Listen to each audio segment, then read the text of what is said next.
So let's move to the next set of topics. So Okta is a tool. That tool will have different features in it. As I said, Okta is hosted in service. So to add a point it's an extra point for you. So all the Okta services are hosted in Amazon Web Servers. Sorry. Amazon Web Service Cloud, AWS Cloud.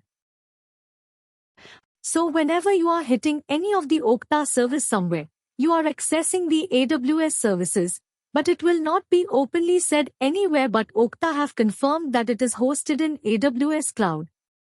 Amazon Web Service Cloud. That's another point. So in Okta, there are many features that you can make use of it. So that features will help you in different way for your organization. Let's say, for example, you want to provision SSO single sign-on Okta, give that features. You want to enable multi-factor authentication, Okta gives the features. So, likewise, there are many features available in Okta that we will see now. The first feature is single sign-on, so which we are going to see in our session. So Okta gives single sign-on enablement option for your organization's application, as well as cloud-hosted applications. Cloud-hosted applications. As I said, it is like in a Zoom. O365 and Zoom application O365. Then what else? Salesforce. ServiceNow. So these applications are right. So these applications will not be hosted in your organization, in your data center, organization data center. So how we are performing for Okta? Right, same thing. They will do it for their ServiceNow or Zoom application. They will just only get by tenant and they will make use of their application. For our organization. Likewise, they will get the instance. How we are doing for Okta? Right, same thing they will also do so. Those cloud applications. We can enable or provision SSO for those cloud applications, also the applications that we have hosted inside our organization. For both set of applications you can enable single sign-on and the second one is adaptive MFA multi-factor authentication. So like most of the organization have during this COVID situation, they have asked all the users on the employees to work from home.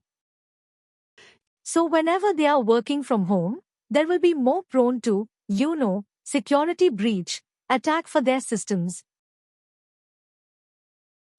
So because all are connected with internet and it is open source.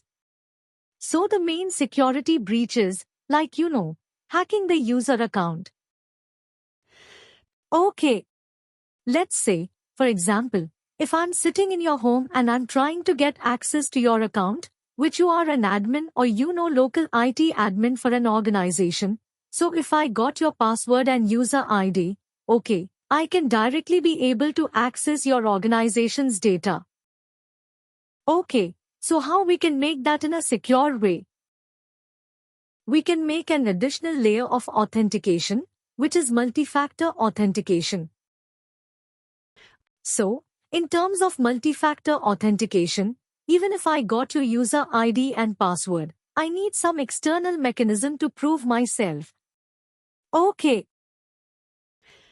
So that time, if I don't have, let's say, for example, your mobile phone, I don't have access to your mobile phone to perform multi-factor authentication, then your account will not be compromised. Even if I took your user ID and password, I cannot access your organization information because it has been blocked in MFA. Multi-factor authentication. So in Okta, configuring multi-factor authentication is very easy and very simple and it provides a stronger authentication mechanism. In terms of multi-factor authentication configuration, okay. And in multi-factor authentication, right, you can configure any type of factor. Factor in the sense, like what does factor mean? Like Google Authenticator, that is a factor. Okta Verify, that is a factor. Okay, they have categorized in a way like soft tokens, hard tokens, internet tokens. So soft tokens is nothing but an app, mobile app or something like that. Okay, hard tokens is nothing but an UB key or RSA token. So you have seen that a small kind of token that is available, right? So those are hard tokens. So soft tokens are nothing but mobile apps. Or, even in your system you can install some apps like that. So they have categorized in a way both the kind of tokens Okta will support. Okay, even you can configure UB key for your MFA as an MFA factor. You can configure RSA as an MFA factor. Likewise, you can configure it based on your organization's requirements. So it is not restricted just to Google Authenticator, just to Okta Verify. Okay, you can use many type of factors available in the market. Okay, Okta gives that features also. And the third one is lifecycle management, which will provision, or which will allow the user to get faster onboarding, let's say, for example, in legacy systems. Right. So there will be at least 2 to 3 days for a user account to be onboarded into an organization.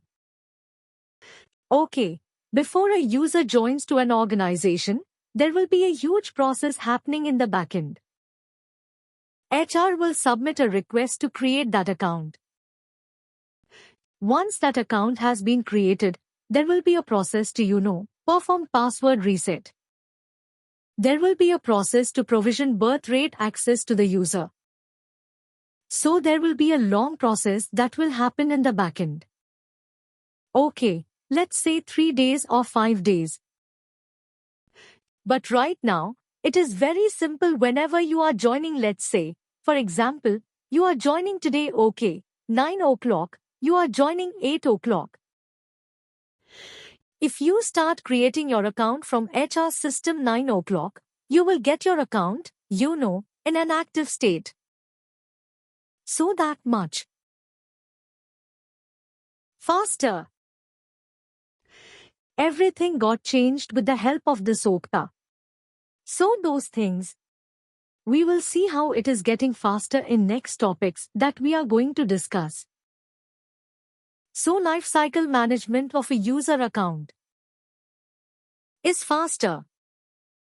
Okay, it is like you can make use of lifecycle management for a faster onboarding. That is another feature that has been given.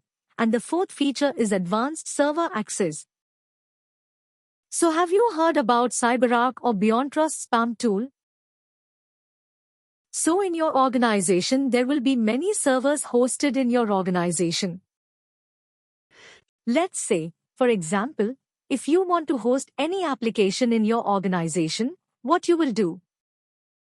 If it is not a cloud application, you will get some servers. Okay, in that server you will install that application like a web server or application server. You will install those applications and you will allow the users to access those applications from that server. Right. So how the server can be protected? Let's say, if I got access to the server, I can able to go and break your application. I can go and shut down your application, which should be very much active, which should also contain personal information. If someone the third person got access towards it, he can able to break that application easily. Okay, How we can restrict those things? That's where the server access will come into the picture. Okay, so to do that, there are multiple tools available in the market. One of the tool is CyberArk. The other tool is BeyondTrust Spam Tool. There is a tool called BeyondTrust. The vendor BeyondTrust OK, with the help of the BeyondTrust vendor. There is a tool called PAM tool and there are other tools like CA PAM. Dichotic PAM.